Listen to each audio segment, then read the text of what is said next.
Hello, adventurer. It's good to see you. You have made it to the morning grind. Welcome, welcome. It's the live stream at the beginning of the Geekverse, where we talk about all types of topics in geekdom, gaming, and fantasy, with an emphasis on being constructive and creating the things that we want to exist in the world. It's all on the grind, Sizemore. Can't be too fine, can't be too coarse. That's exactly right. There are a lot of adventures to be had today. Dungeons to explore and monsters to slay, and who knows what a random encounter might send our way. That's why we have to prepare, so settle in now for the morning grind with your favorite beverage in hand. Tea? Or maybe something a little stronger. I've got a few bottles of the old Wynyard left. Whatever you want. Pull up a chair. Dude. If you're feeling fancy, how about a cappuccino? Or a frappuccino? Or how about an espresso? Just tea, thank you. Sounds good to me, Gandalf. Whatever you want. I'm just glad you're here. Everyone is welcome. You can just watch if you want. You don't have to worship anything you don't want to worship. Thank you, Mike. But be forewarned. Sometimes we get really strange characters around here. Wait, what's that you say? Why can't you come and be a part of the stream? My wife would disown me. Oh no, I bet she'll be fine with it. Come on in. Am I scared for my safety? No. What are we supposed to do? Everybody do the secret handshake.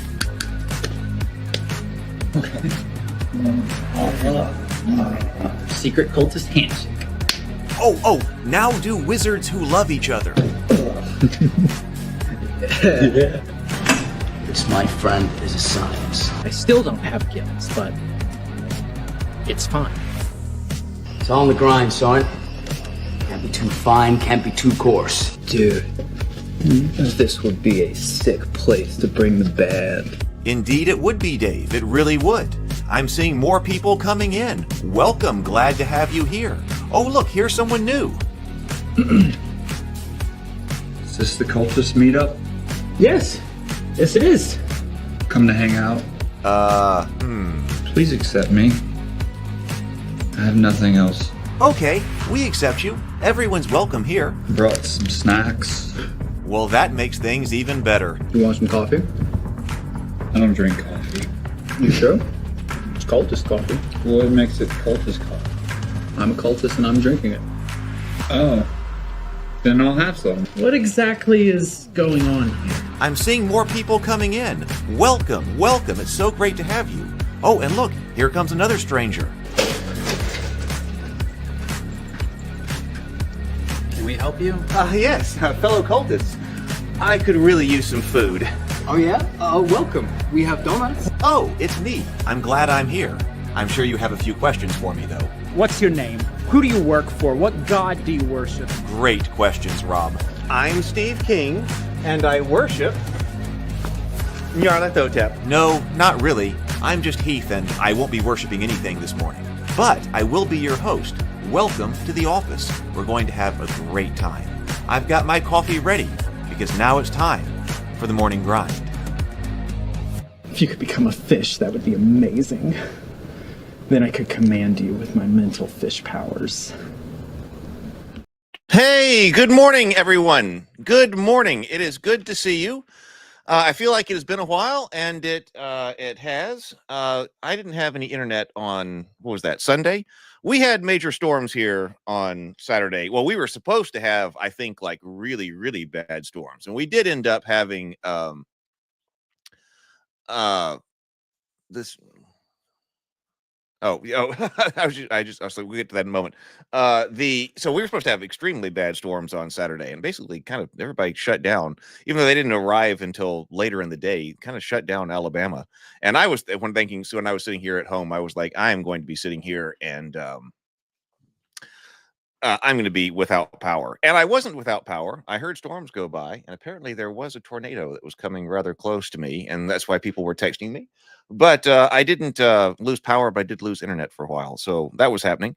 But anyway, we're back here. So let's see. This channel, okay, there's 1,000 videos. It probably had 1,000 videos on it, including on the live stream. So we've got, 500? This is episode 510 of The Morning Grind. So close to 1,000 videos. That's interesting. I've been experimenting with making some. Oh, that was part of the other thing I was going to talk about. Experimenting with some shorts lately. I guess you've seen. And I'll tell you about that here in a moment. So good morning, James. Good morning, Mike. Good morning.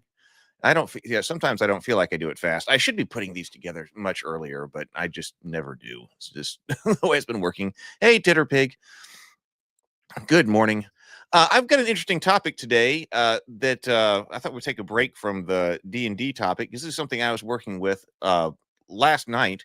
I was trying to find out some way to run some type of an event that has a lot of people that are all playing a game together. And I couldn't, for a long time, I couldn't really figure it out. Like, how do you do that? How do you like run some kind of, if you're gonna have a scalable event with people someplace? RPGs really aren't it. I mean, if you're talking about like, especially if it's for one setting. Okay, we've talked about things like West Marches or something like that. That's an extended kind of thing. But if you're bringing everybody together, how do you play like some kind of game you can play together? So I went on a search for like board games that can be played by 50 people. And I found something really interesting that I was getting really excited about last night. So I'm going to share here, and then also how can we possibly hack it to do more with it. So let's see what else has been going on over here since I have been over here. Well, okay, so I guess I don't have this to bring up, but that's all right. I have been experimenting with doing a couple more, with some other shorts using the format that Sydney was helping me with to see if maybe I can use that to for the cultists or for this channel or things like that. So you may have seen those go by. I did. Well, there we go. You may have seen those go by, but I was putting those out on TikTok, and I said that last time I was also trying to make a TikTok channel specifically for the cultists, but it didn't go anywhere. Like it actually, like the only 2 views I think were the ones that like Sydney looked at or something like that. Like it didn't let me promote the cultists at all on that for unknown reasons. And then later, so I was like, okay, well, I mean, there must be something wrong with it. It might be the title we talked about. It might be the title of the account itself that's a problem or whatever, which is a problem since that's the name of the show. But then I made a few more that were just Heath's Geekverse shows or videos, and it stopped showing those as well. I started to get gave me like 700 views on TikTok for the first one, and then it completely stopped. I would get 0 views, like actually 0 views. So that's again disheartening. I mean, I posted them on YouTube here as shorts, but then over there on TikTok. So I don't know. I do not know how to figure that out. And I also sent that back over to her. It's like, no, wait a minute. Now all of a sudden I'm not getting any views over here. She thinks it either. So she thinks that it might be because TikTok only wants videos that are recorded from the iPhone. And yeah, I was not recording those from the iPhone. I recorded them off a virtual camera using an iPad and then edited them on my computer and then sent them out. And so maybe that's a problem. Maybe it's a problem. It's disheartening again. There is hope, and then there is continued disheartening.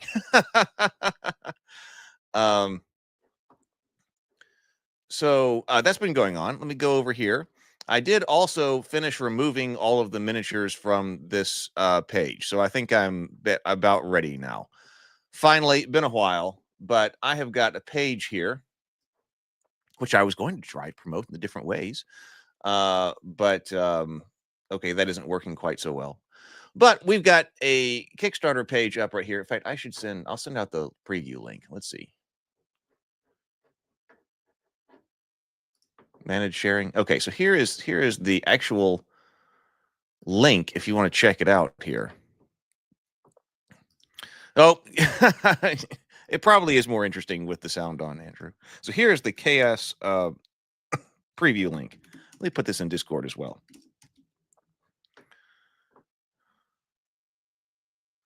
Where's the Discord? Here we go. KS link for the preview. So I think that's how we are going. So I took all, because I just was not happy with the way the miniatures were painting up. I was getting them all painted up for photography and to make a video and stuff like that, but they were not working. So I think I'm gonna have to have those resculpted. I really like them. but I think I'm going to have somebody else go through and resculpt them. I found that I have a bunch of elder sign pins sitting here in a bag. And so I got about 30 of them. So I figured, hey, why not give out some of these elder sign pins? Now I don't have, so those, it's based on the same series that the cultists wore in the show, but I don't have any of the ones that the cultists actually wore.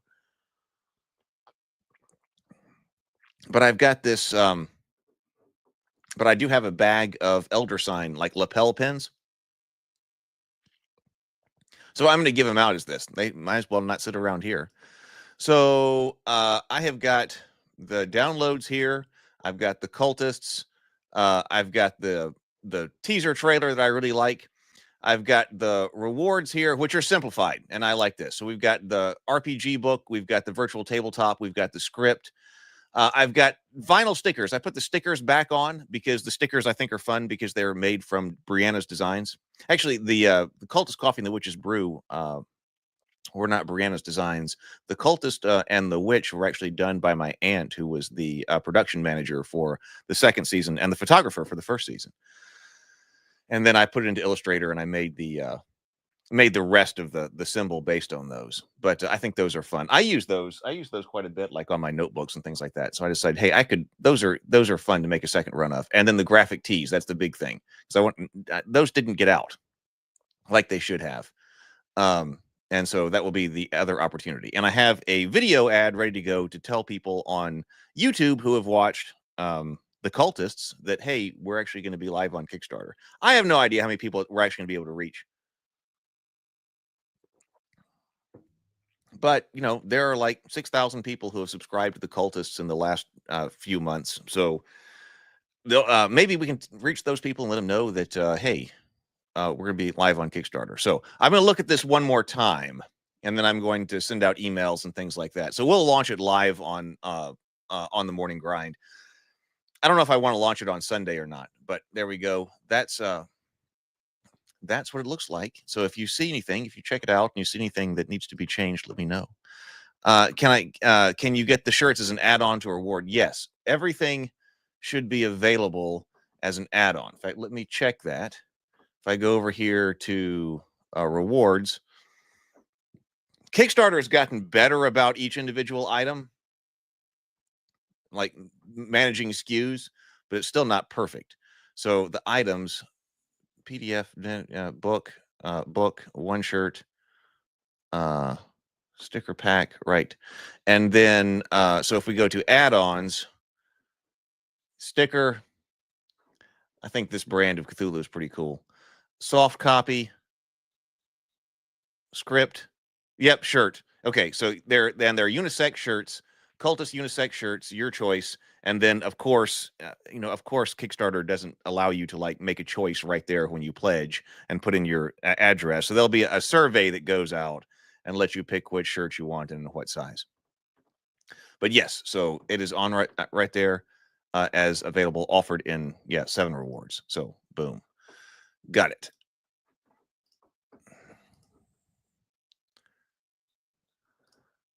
I'm assuming you're going to have one of those add-on pages after you pledge where you can add on single items. Yes. So yeah, I'm not doing a pledge manager. I don't want to do a pledge manager or anything like that because this project isn't difficult enough, like complicated enough. So I simplified it. I deliberately simplified it, especially removing. There was something else that I removed too. And I was like, all right, we'll just have to come back to the miniatures later. But then, yes, there's an add-on on this page. So that was going on. So I was experimenting with the shorts, trying to do some additional reach. And I think that I got a whole list of different things that we can do for the Keith's Geekverse shorts. I do like making them. I used to remember sitting here for like 6 hours in the morning, like wake up at 6 o'clock. And then by noon, I'd be done with like an 8 or 12-minute YouTube video. It just took all day, and I did that for a while, but that was not very sustainable in the long haul. So I do like thinking about like the shorts as a standalone thing instead of like a clip or something. I do like thinking about what different topic in the Geekverse we could be talking about, and then doing a dedicated kind of thing. So I do like it. Hopefully, I'll get better at it. But I'd like to figure out some way to also put those on TikTok. So we'll see. I might experiment with the actual phone. I would hate to have to edit on my phone. I watched the everybody else editing on their phone. The one about the genie was really good. Yeah, I liked that one too. I saw on in the Discord server people were talking about the roll to move. So I was kind of alternating between a Hero Quest topic because I like it and a D&D topic. So and I think that actually the topic of like what book would you have? What one book could you play out of? Like my top 5 we talked about in the Discord server too. So we'll see. I need to also be posting like that in the Discord server when they go up. So anyway, so so I'm experimenting, but I need to find out. Surely I didn't trip. I mean, surely nothing like that tripped up some type of shadow ban or something like that. It's weird. But then, all right, we'll just go with that. So actually, this might be a little bit of a shorter one today because I wanted to show you something that I was looking at because I was thinking, what's a game that can be played with a whole lot of people? And I found one. Has anyone heard of this game called Haggle? Oh, Scene says, I was just watching videos of the creator for the index card RPG explaining the mechanics and the systems.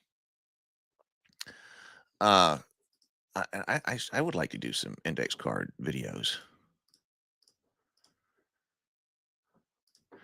So anyway, so I found this. Has anybody heard of this? And the thing is, I thought this one could be really fun to hack and like retheme too. Hey, Last Phoenix. Okay, so this says it's marketed as like, I think it was made in the 60s or something. So this is a print and play.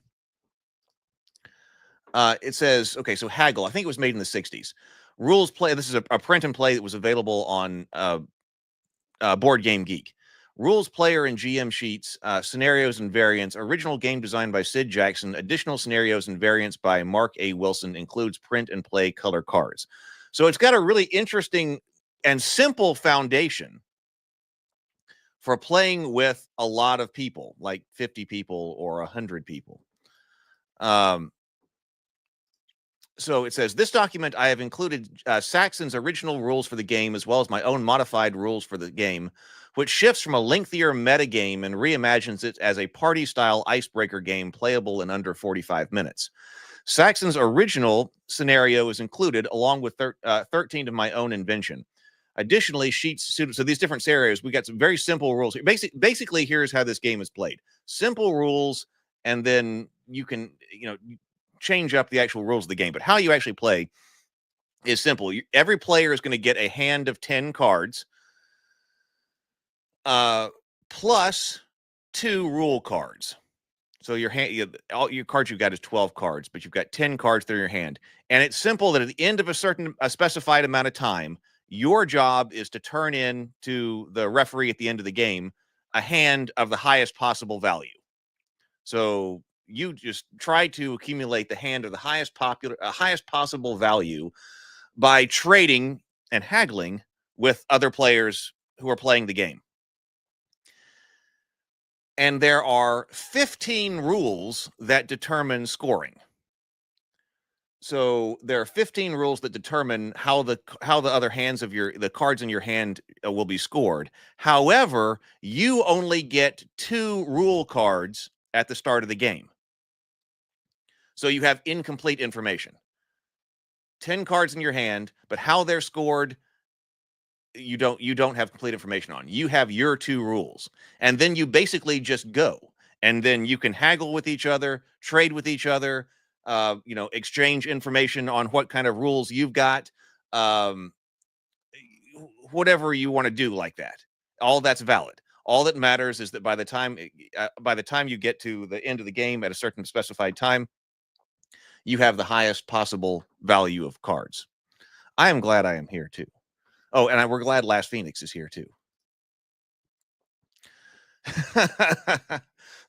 Yes, great to see you. So additional sheets suitable for players and game masters are included for you to print and use for your sessions. At the end, a page of color cards is available to print for use in home games. Simply print the page enough to distribute 10 cards per player. I have a question about that. These cards. The game's Board Game Geek page will have additional information on print and play files. Okay. So the following rules and explanation assume that you, the reader, will be the game master. You will not be able to participate in the actual game as you have critical information that individual players will not necessarily be privy to.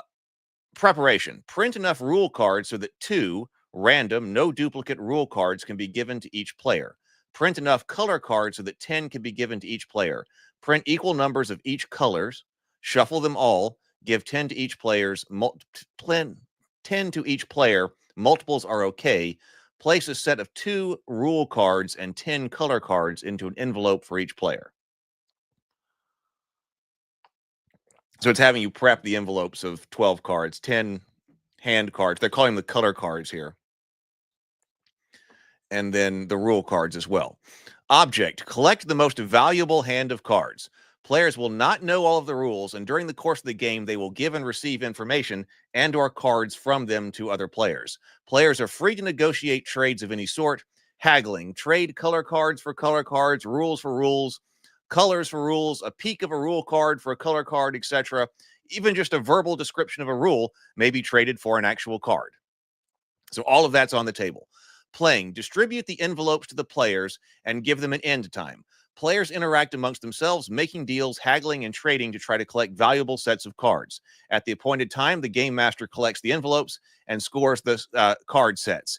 And by the way, now the downside to this game is, especially like with the original rule set that's been here, the scoring of this game must just be an absolute pain in the, some body part that you've got. Because, yes, the original game had some complex scoring rules.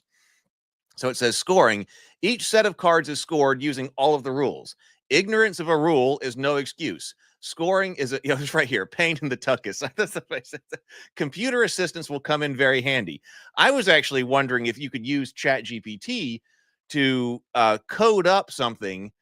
It doesn't even have to be live on the internet. If you've got a laptop right there, if you have people bringing up the cards to be scored, if you were to type it in, and then if the computer knew the rules to score that for you, rather than having to manually score all of these. Oh, okay. My Board Game Geek, someone wrote a Python script to score it. Yeah, I think that's the way that it would have to be. If you had a big group, I mean, you want to be able to do it fairly quickly too. Maybe your group is doing something else while you're scoring, but it would be great if you had like a projector too, so you could project up on the front of the room or whatever people's name and their scores. They would see that as they're coming in. Computer assistance will come in handy. If you have the skills to set up a spreadsheet or a custom program, do so and test it thoroughly before you run the game. So, variant rule set by Wilson. Following the rules as stated in Saxon's original, with the following changes. The session is timed with a timer the game master keeps. Announce the time limit to the entire group and provide updates on time remaining. Suggested time limits are given for each scenario, but feel free to adjust these based on venue, player count, and perceived difficulty of the rule set. So that's the fun. Hey, BGD. To incentivize fast action and frequent trades, inform participants that in the case of a tie score, the winner is whoever turns in their cards first. Additional notes accompany some scenarios, and they may indicate additional rules you must relate to players before the playing begins that scenario. When the player count necessitates some duplicate rules, the first double the highest number rule and so downward. Higher numbered rules generally are the most momentous and potentially game-changing. Oh, I may have started to number my rules backwards. But right, so all the rules are numbered. Your 15 rules are numbered. Highest number rules are the most momentous and potentially game-changing. So you are duplicating first double the highest number rules. Oh, so it's telling you to double the ones that are most momentous. Okay, I see. It's saying that those are numbered high. I think I was labeling rule number 1 as the most significant, but it doesn't matter. So it's telling you to put more of the most momentous rules in the game. For example, in a 10-person game with 15 rules, rules 11 to 15 would be doubled and handed out to players so that each has a 2-rule card to start. So you can't just it requires some setup with the envelopes because you don't want people to get a duplicate rule. You need everybody to make sure they have 2 different rules. And then also, someplace, I think it may have been on Board Game Geek, it said to try to get, hey, Brett, try to get everybody a hand at the beginning that has a similar value, which I don't think I saw in here. But maybe you could just, randomly deal out the others. Scoring can be difficult and time consuming, as Saxon indicates. While a spreadsheet is not necessary for most scenarios, which are designed to be less complex than Saxon's original rule set, having an order of operations established for scoring before the game begins and noting it on an index card or digital device is recommended. So we got a score sheet here. You missed the Planescape? I remember going looking at didn't we have the Planescape box or something? I think we did. Yeah, I've heard you talk about that. Planescape, Titter Pig. I didn't remember you weren't there for it. Okay, so here, so it has you down at the very back. I'll show. Now you could change this up, but 1 set per player so that 10 cards per player can be distributed. I was trying to decide if this meant that the color cards should be double-sided. I was thinking that they would not. They'd have like a common back. But then I was like, no, wait a minute. Looking at this, am I supposed to fold this over to make, like it say white on both sides so that it's not hidden? To the other players? Oh, you're talking about BGD. Oh, BGD stream. Okay. Sorry about that.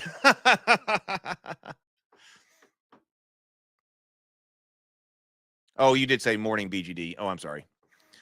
I just saw that when I was setting stuff up. Oh, I need to check out that too then. Oh, by the way, so I need to check out BGD stream. And by the way, I also was looking at that video, and I was trying to write a comment that Bacon put in the Discord server about the guy who was talking about swinginess and dice, and I didn't quite. I don't think that what he was saying there was quite as profound as I think he was trying to make it. But I may put a comment on there, something like that. Yeah. So Mike says, "Oh, it's with DBJ." Well, that's going to be like an epic collaboration. I realized that I don't think my stream with DBJ is up because it's still in the draft folder of here. So if RPG with DBJ and BGD, that's a lot. BGD, if BGD is on RPG with DBJ,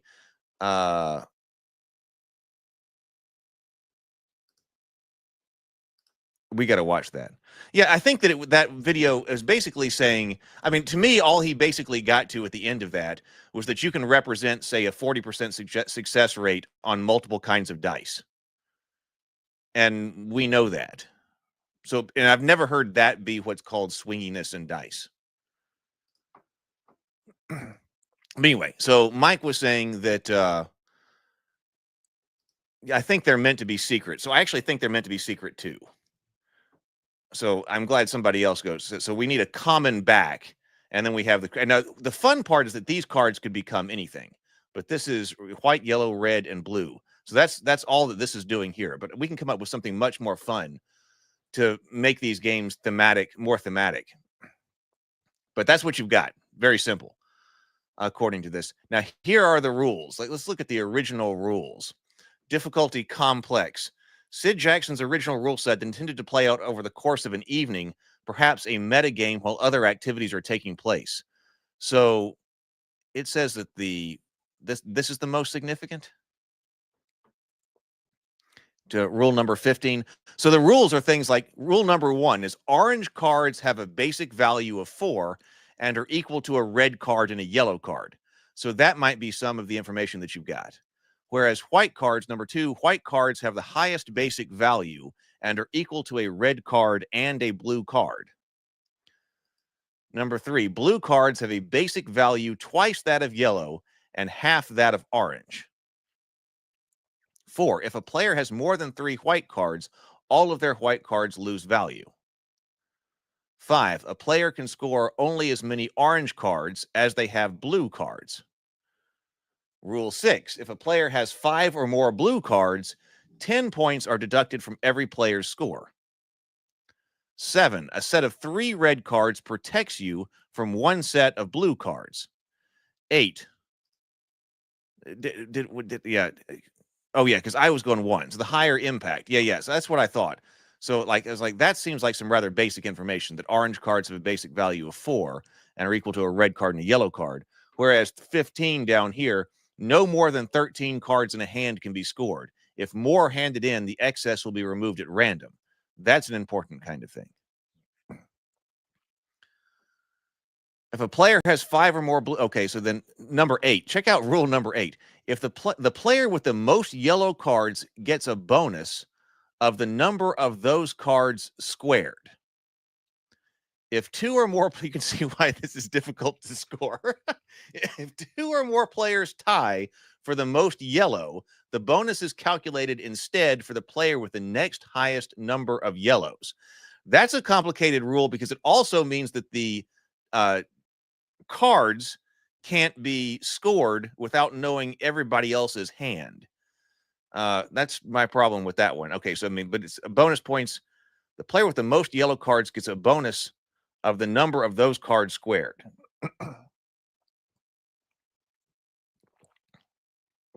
But if you got 50 people, like, yeah, that seems like a very frustrating card to score.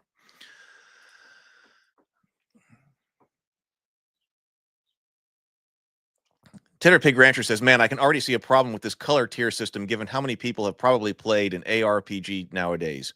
White would be the lowest score, then blue, then red, then yellow. But I think that, well, maybe, well, of course, this is from the 60s, so without kind of reference to that.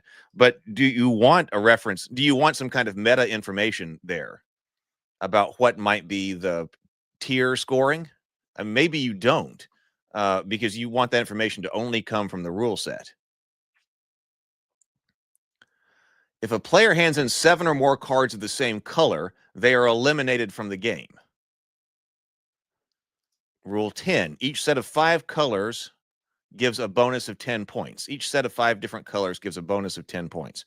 If a pyramid is handed in with no other cards, the value of the hand is doubled. A pyramid consists of 4 cards of one color, 3 cards of a second color, 2 cards of a third, and 1 card of a fourth color. The player with the most red cards doubles their value. In case of a tie, no player collects the extra value. That's another one that requires you to know everybody's hand before you score.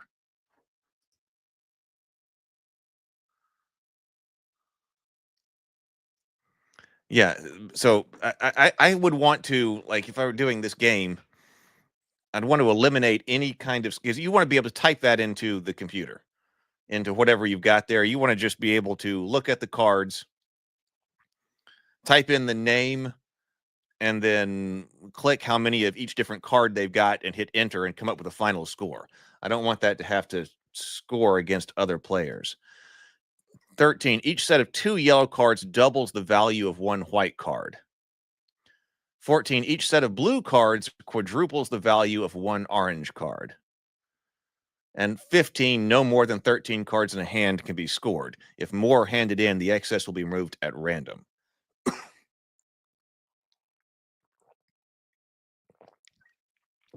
Maybe that one's fast enough to adjudicate. Number 15 right here. They hand them in, count them real fast. But it does that requires another step. Like, how long does it take to count to see how many cards are actually in the hand times the number of players you've got? But I still find this really exciting. I think this, like, as far as a game that can be played by a large number of people, that's scalable, that's interactive, you know, because there are some things that, like, okay, it's like passive, okay, like bingo, you know, some kind of passive game where you're playing your own scorecard or play sheet or whatever it is you're doing while somebody's doing something up at front and everybody's, this is social, it's interactive. Everyone is interacting with each other. I think there's a lot of opportunity to come up with some really neat cards. So whereas, okay, this is the scenario, okay, simple math, this is by Wilson. So for like a 25-minute game. Like, I mean, I see this going over like an hour or an hour and a half or something. Like that to me would be a good length. But okay, so this is the simplified version for 25 minutes and easier. So this is definitely easier. And it's like rule number 1, orange cards are 1 point. Rule number 2, red cards are 2 points. Rule number 3, blue cards are 3 points. That's much more direct. Rule number 4, yellow cards are worth 4 points. Rule number 5, white cards are worth 5 points. 6, no more than 2 yellow can be scored per player. All others will be ignored. Rule 7, you cannot turn in more than 15 cards. If you do so, cards will be removed randomly to reduce it to 15. 8, any card handed individually to the game host past the first by each player counts negative. I don't really understand that rule. Any card handed individually to the game host past the first by each player counts negative. Is that when turning in your hand or something like that? But it seems like you'd put the cards back in the envelope. It seems like a good way to do it to me. You put your cards back in the envelope, have your name on the back of the envelope, and put the envelope in some kind of basket or something by the game referee. That way the game referee can go and, just grab them. And why would you be handing individual cards to the game master? I don't know.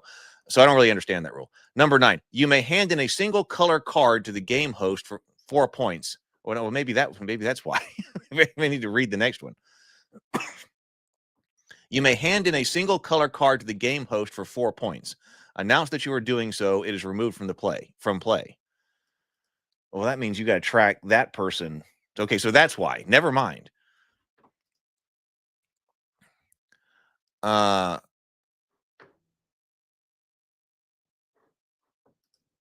You may hand in, so you could hand in a color card, but that game host still has to track.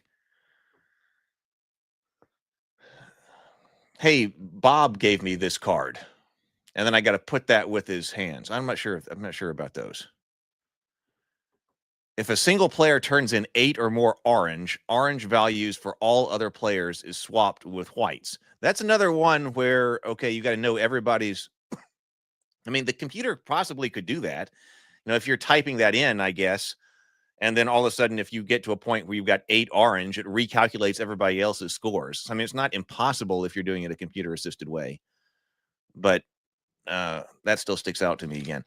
11, if all you have is blue and red color cards, a pair each of one of each is worth 8 bonus points. I was thinking that if the cards aren't secret, if they've got the color on both sides, then you would know if somebody's holding 8, or potentially could know if somebody was holding 8 in their hand, like, oh man, I need to get that guy to trade me one. Maybe he doesn't know that rule or something. I don't know. If all you have is blue and red color cards, a pair of each is worth 8 bonus points. 12, if your hand contains all 5 colors, every other player loses 5 points. Exactly 1 orange card in your hand makes it worth 10 points, where ordinarily it's worth 1 point. 5 or more white cards makes them score negative. If you turn in exactly 5 cards, you get 25 bonus points. Let's see. So Mike said, okay, see, I was thinking in terms of thematic games too.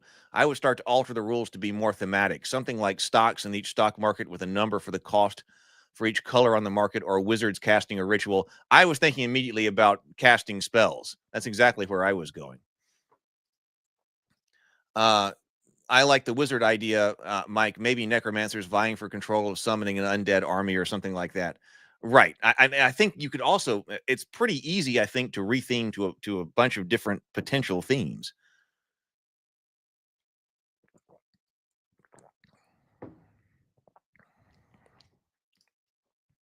I have 3 souls, 2 demons, and 8 books of knowledge. Exactly. You have to look ahead 2 times better than a chess master to predict the scoring of this. Yeah, I think you may not have all of the rules, which means you may not know what your score is going to be. You're trying to figure out your score.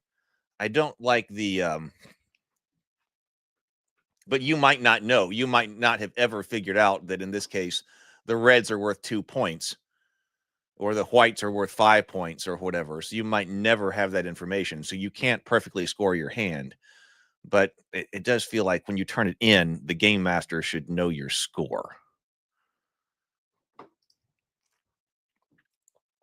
Now, somebody did theme one. Well, I think this is him. There are some of these where you're also trying to build, instruct players they will be constructing a tableau with their color cards. They are to announce that when they're finished, they are to announce when they're finished and leave their tableau as is, rather than turning it in as they might in other scenarios. It's recommended you play this scenario at a table. Yeah. So if the arrangement of your cards also matters, this is probably not so good for a group, because then you got to have the game master wandering around in order to score the tableaus, and everybody's got to have a table where they can arrange all their cards. Like, this is like having no columns higher than 2 cards halves your score rounded down. Or red equals 3 must be the top of a column to score points. Orange 3 must be at the base of a column to score points.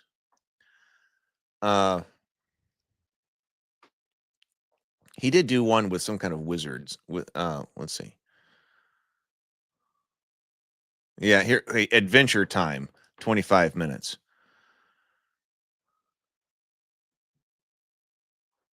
Right, for the players, right? Not perfectly scoring the hand is the point of the game for the players, right? So you're trying to figure out what the value. My point was, you're trying to figure out the value of your hand based on what is in your hand. If the value of your hand starts to depend on what other people have got, of course that is more complicated. But that means that the whole game can't be scored until everyone's cards are in, and you don't know anybody's score. And even if you have done well figuring out what the value of your hand is, somebody else's hand may muck it up. I kind of like, I think I would try it first by having everybody's cards, by having nobody's hand should influence somebody else's hand. Okay, so this person said, and so you can just adjust the cards here, but this says, adventure time. Announce the players are hiring and funding an adventuring party and will be judged on the most effective group. So orange are warriors and worth 1 point. Red are wizards and worth 2 points. White are druids and are worth 3 points. Blue are healers and are worth 4 points. Yellow is money and used to fund the adventuring party. Each yellow card is worth 7 gold pieces and funds base point values up to its worth. I think there's a more clear way to write that, but I take it that if you've got, one yellow, so you could have a healer and a druid, or 3 wizards and a warrior active. Modifiers from rules don't count toward the cost of an adventurer. 6, if you only have a single character class, you cannot win. 7, each healer in your party doubles the value of 2 warriors. 8, if your party has the most druids, now ties friendly, +3. Having fewer than 2 warriors is -3 points. 10, having no healer is 12 points. 11, having more than 3 healers is -8 points. 12, having an equal number of wizards and warriors doubles their point value, but doesn't increase the money needed to fund them. 13, having at least one of each class of character is 5 points. 14, if you have 5+ wizards, their worth is doubled. And then 15, money funds adventuring parties. Any unfunded adventurer is removed from the adventuring party. Cards chosen at random by game host until funding limit are met. Modifier rules don't affect funding limits. Well, no, I saw that one too. Mike says, take a look at 2, or I thought it was 2 rooms and a boom. It's a party game. It's easier to find winners and losers. Has elements of this game, but is more of its own thing. I did, when I was looking at party games for up to like 50 people, I did see 2 rooms and a boom, or whichever way at first, when I read it, I thought it was 2 rooms and a broom, but it was 2 rooms and a boom. Wait, what is this? Robot revolution. I just looked down and said 1 leg can hold 2 hand grenades. Every 2 excess gun removes a leg. Okay. Each targeting increases gun worth by +2. You end up with arms, legs, guns, grenades, and targeting. So, but I like it because it's got this simple framework and then building out things. Yeah, 2 rooms and a boom. Because you got your it was something about you had your 2 teams divided into 2 separate rooms. Yeah. That one I did briefly look at it. I didn't read it through all the way. But I think I may have seen somebody talking about it or something. So I do like this idea. I like this idea. But like I wonder what see, I was working with, where am I? Over here. I think I was working with this in a Chat GPT window last night. I had been thinking about the cultists. And so I had come up with, like, if they're trying to put together a ritual, I had like rubber knife, rubber squid, sacrificial Care Bear, greenstone idol, and teriyaki chips. And then, okay, now then come up with some rules that will allow you to create some kind of ritual for that. You could definitely do a more serious theme. And then when I saw like the construct an adventuring party, that seems kind of cool for like Rabavania. So you could have the a horror theme, a comedy theme, an adventuring kind of theme. So then I started looking at rules, kind of based off that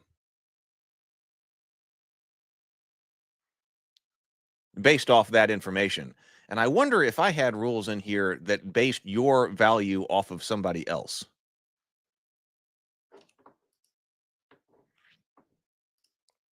Well, those have to go in, I was thinking.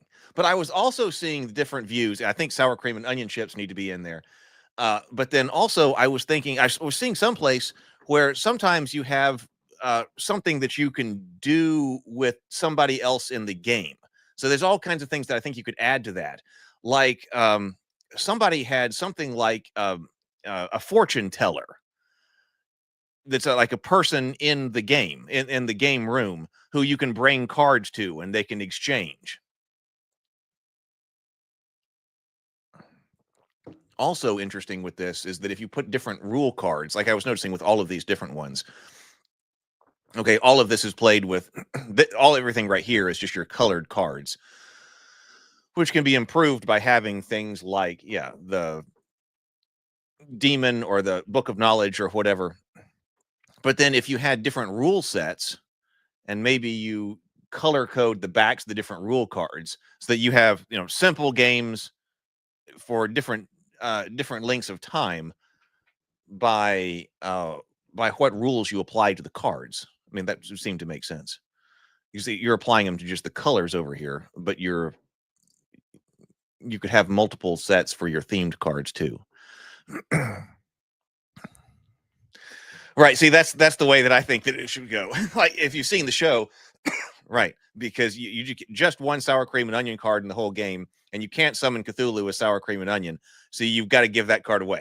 Right? That card's got that card. That card probably shouldn't be worth anything, right? I've got the sour cream and onion, and I can't summon Cthulhu with sour cream and onion. So, that's a bum card. I don't know why you necessarily have to just stick to 5. And I don't think that also they necessarily have to all be the same color, all be the same number. So I believe in all of these, you, if you have the same number, this did say that you have the same number of each of the different color cards.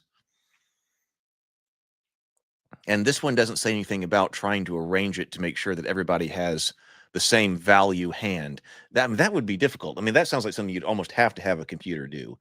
That's and that would mean setup would take a lot longer for 50 or 100 people.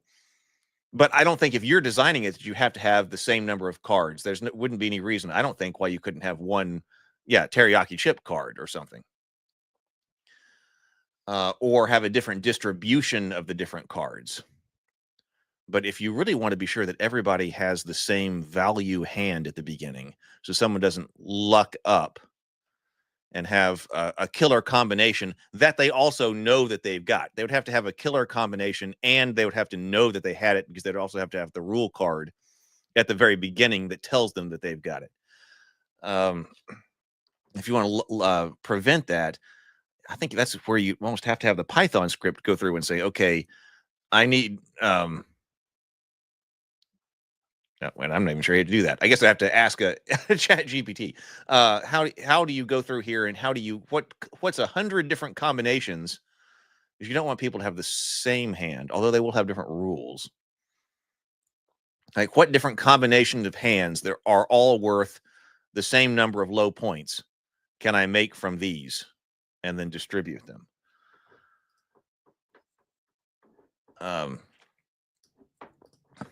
But yeah, I was thinking about someplace there was the fortune teller or something, or if you had money, you could take it to the fortune teller or something in exchange rules. So I think that I also have somebody else like that. Like, well, I'm going to take this over to the fortune teller, and I'm going to, maybe it's a sacrifice. Maybe that's the way it's phrased in this kind of game, this kind of theme. Prepare to make a sacrifice at the high priest. Give the high priest something that he wants, and then you can sacrifice one of your cards and maybe get something different in return. Yeah,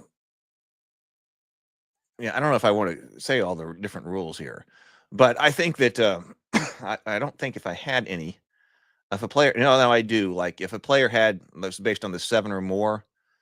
Oh, no, that one is still just referring to your hand.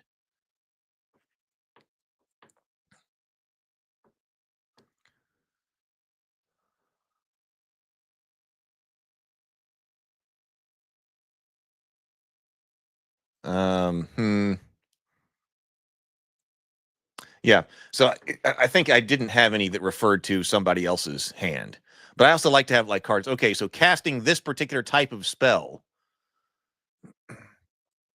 or casting this particular type of ritual, you have to have this set of cards, and then that scores this number of points. It was like some number of bonus points or something. I think would be fun. I was really enthusiastic about this last night as I was sitting here going through this. I was like, oh, I can totally see this happening. It sounds pretty fun. I've never seen this played at a convention before. Actually, I do see, like, at Gen Con, Werewolf being played, and it was only until last night or 2 nights ago when I realized that Werewolf was different from, like, One Night Werewolf. We got big into One Night Werewolf with the boys, and they really enjoy playing it. And I thought that's what everybody was playing, but apparently Werewolf is different from One Night Werewolf, and Werewolf can be played with a lot of people. So I'm gonna look at that one too. But okay, well, all right. So that's what I was looking at. I think it's pretty fun. I'm was typing stuff out to see what I could do with it. All right, I think I am going to cut out a little bit early today because I have got some things that I have got to go and do. But that is kind of an update where I stand with everything and what's going on here, and something light and fun to maybe some people to check out. Maybe if you're playing it at a convention or something, that would be one to go and grab. All right, well, everybody, I am out of here for now. Thank you so much for joining in. I will see everybody later. Have a wonderful day. Go forth and be creative. Later.